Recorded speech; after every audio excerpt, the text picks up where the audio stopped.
Before you begin, remove the base enclosure, battery, and SD card reader. Removal. Take the removed SD card reader board and turn it over.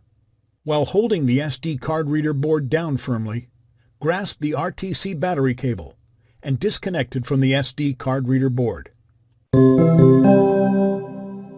Replacement. Hold the SD card reader board face down, with the RTC battery connector showing.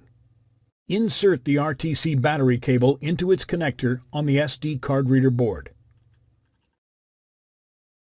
Thanks for watching.